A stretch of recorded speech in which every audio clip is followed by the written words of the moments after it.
তো তাইব ভাইয়ের অনুমতি সাপেক্ষে আমি আরেকটু ক্লিয়ার করে দিই। হ্যাঁ, আপনার সাথে এই আমরা যে কমিটিতে আছি এটা আপনারাও সবাই ক্লিয়ার না। ওই দিন আমাদের যে আপনাদের সামনে বসা সংবাদ সম্মেলনের বলা চলে, ওইটা ছিল অনাকাঙ্ক্ষিত ভাবে, কোনো গুছানো ছিল না, আমাদের কোনো স্ক্রিপ্ট ছিল না, রেডি সামনে। ওই দিন ছিল মিলাদ মাহফিল। সেখানে কিন্তু মনি এবং আমাদের আজকে রিপন ভাই এবং ড্রাইভার কি নাম রানা মনি, এরা কিন্তু মিলাদের দাওয়াতে আসছিলেন। তারা যে ক্যামেরার সামনে বা জাতির সামনে আমাদের সামনে উপস্থিত হইয়া খণ্ডায়িত হবে যে মনি যে তার পালিত ছেলে, দত্তক নেওয়া ছেলে, পেটের সন্তান থেকে এটা বেরিয়ে আসবে, এটা তারা জানতো না। আজকে ক্লিয়ার করে দেই, তায়েব ভাইও ট্রাই করতেছে, ফাঁকে ফাঁকে আমিও ট্রাই করতেছি। মনি কিন্তু আশি করে এবেদের মেয়ে জোসনার মতো ফাঁকি দিয়েছে। এখন তার মোবাইলটি off. Number one. Number two, যে ড্রাইভার যাকে অভিযুক্ত করা হয়েছে তার আজকেই তার একটি তার ওয়াইফের পেটে সন্তান 6 মাস বয়স, মারা গেছে। কিভাবে মারা গেছে আমাদের প্রশাসনের ওই ভাইটি জানতে চাইছে যে তুমি ডকুমেন্ট দাও ডাক্তারের, সেটাও এখন পর্যন্ত আমাদের কাছে আসেনি। পাঠাইছে, তাহলে ওটা বোধহয় সত্য। আর আমাদের কাছে থ্রেট মিনিট এগুলা কোনো কথা না, জন্মের সাথে মৃত্যু নিয়ে আসছি।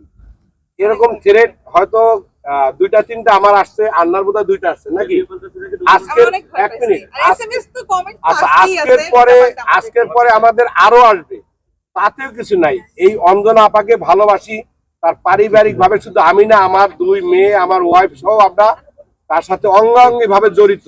বিভিন্ন জায়গার প্রোগ্রামে গেছি, বেড়াইছি। এইটার রহস্য এবং তার এই সম্পদ খোঁজ নিতে গিয়া যদি আমার এখানে মৃত্যু লেখা থাকে আল্লাহর তরফ থেকে, আমি মেনে নিচ্ছি আলহামদুলিল্লাহ।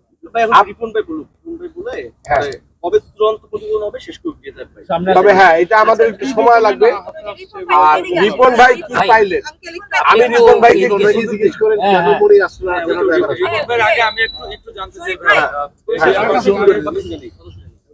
ওনাটা নিয়ে নেই ভাই, আপনি একটু সামনে যান, মাইকের সামনে যান। আচ্ছা ভাই সুযোগ দেন আপনি। আমি শুরু করে দিতেছি।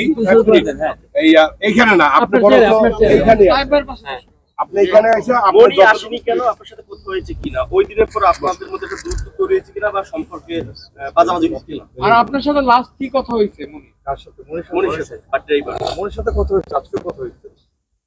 সে রিপোর্টের ব্যাপার জানতে চাইছিল। অ্যাকচুয়ালি প্রথম থেকে বলি, যেটা হচ্ছে গত মিলাদের দিন আমাকে শিল্পী সমিতির পক্ষ থেকে একটা বড় দায়িত্ব দেওয়া হয়। সেটা হচ্ছে 3 দিনের মধ্যে একটা আলটিমেটাম দেওয়া, 3 দিনের মধ্যে আপনার কিছু কিছু ব্যাপার একটা জানতে চাওয়া হয় যে সেটা আপনি আমাদের কাছে উত্থাপন করবেন। আমি আলহামদুলিল্লাহ যে আমি 3 দিনের মধ্যে আমি আমার মতো করে তদন্ত রিপোর্টটা তৈরি করে দিয়েছি। এখন ওনারা সেটাকে একটু ভেরিফাই করবেন যে আমি কোথাও ভুল করেছি কিনা।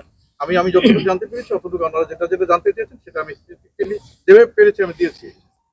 এটা আমার দায়িত্বটা আমি আজকে 3 দিনের মাথায় দিতে পারছি আলহামদুলিল্লাহ। আর সেকেন্ড থিং হচ্ছে মনি যেটা জানতে চেয়েছিল যে রিপোর্টের ব্যাপারে কি করতেছে, রিপোর্টটা জানতে চেয়েছিল যে রিপোর্টটা করছো কিনা। আমি তখনও তৈরি করতেছি।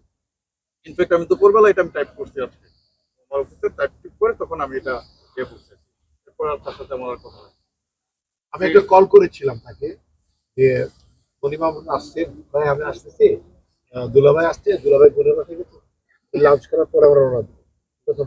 আমি এখন কল দিয়ে দেখি সে মোবাইল অফ আছে। আমি মনে করেছিলাম যে ইভিনিং এ বা সন্ধ্যার পরে প্রোগ্রামটা হবে।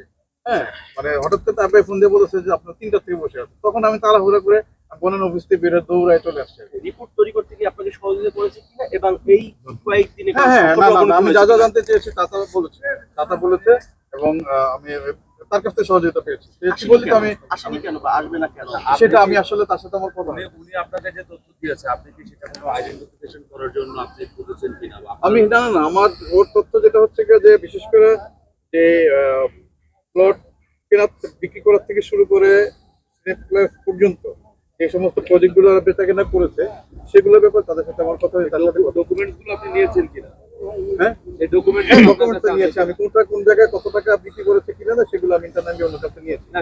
যা যা ছিল সেগুলো একটা জিনিস, আর লিখিত কোনো কিছু আছে কিনা আপনার কাছে, মানে দলিলি কোনো ডকুমেন্টস আছে কিনা আপনার? শারীরিক না, আপনার যেমন যে প্রজেক্টটা একটা প্লট বিক্রি করছে বা কিনছে এরকম একটা যে ধরেন চেকের মাধ্যমে এরকম কিছু ডকুমেন্ট আমার কাছে আছে।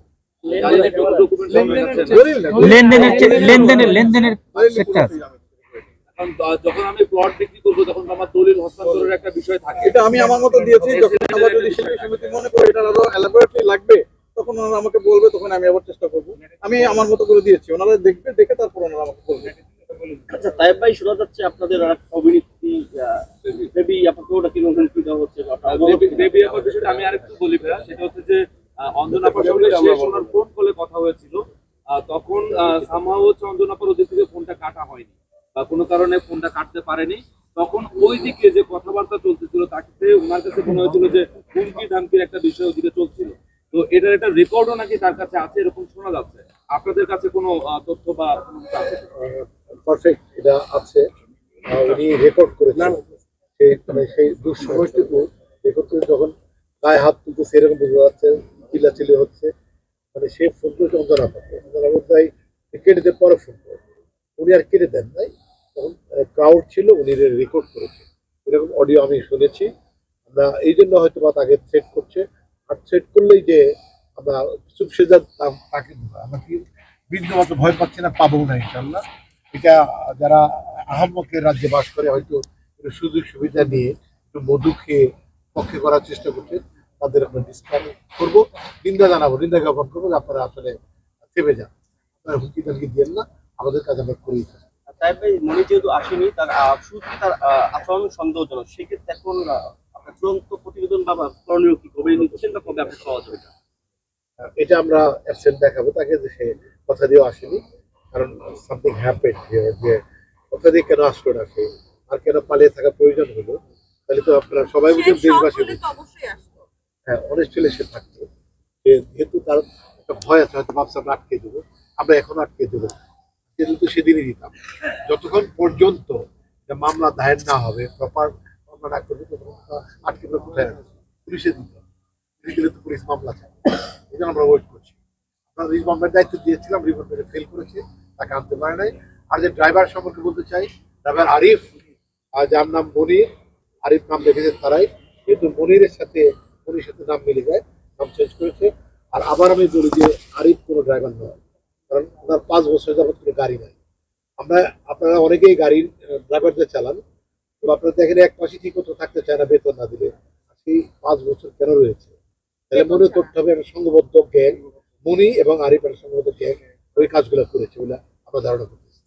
আচ্ছা, একটু আরেকটা বিষয় একটু বলতে চাই, সেটা হচ্ছে অনেকেই প্রশ্ন তুলেছেন যে অঞ্জনাদির জন্য শিল্পী সমিতির ভূমিকা কি ছিল, চিকিৎসা সেবা, দাফন, শেষ বিদায়, সেটি একটু আজকে আপনাদেরকে অবগত করছি যে আমরা দেখেন আজকে আমাদের শিল্পী সমিতির সাকসেস হচ্ছে যে আমাদের SM কামরুল আলম রিপন ভাই, অর্থাৎ অঞ্জনাদির যিনি জামাই রয়েছেন, মেয়ের জামাই, পালিত মেয়ের জামাই, তিনি যে রিপোর্টটি প্রদান করেছেন, সেখানে এই প্রতিবেদনে আমাদের শিল্পী সমিতির যে ভূমিকা সেটি তিনি উল্লেখ করেছেন। এটি আপনাদের জানার দরকার, কারণ অনেকেই বলে থাকেন